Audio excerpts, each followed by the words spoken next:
दिवस कोल्हापूर 8 महिन्यापूर्वी एका विकृतानं स्टेटस ठेवलं आणि मग लगेच हे हिंदुत्वाच्या नावाखाली बाहेर पडले.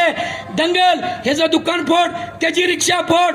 मुलं कोण? मुलं सगळी मराठा ओबीसीची, कोण यांची बाहेर पडत नाहीत आणि कोल्हापूर बंद पडलं. एक दिवस कोल्हापूर बंद पडलं, 122 कोटीचं नुकसान झालं.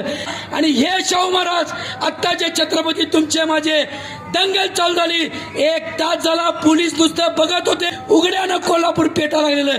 शाहू महाराज वाड्यातनं खाली उतरले, शिवाजी चौकात आले.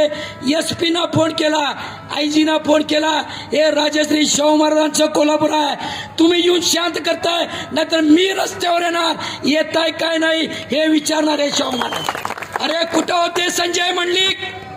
खासदार होता ना, कोल्हापूर पेटत होतं. अशा वेळेला येणार नाही. आणि आता मात्र मोदींच्या नावाखाली ही सगळी गल्ली बोळातली लोधी आपल्याकडे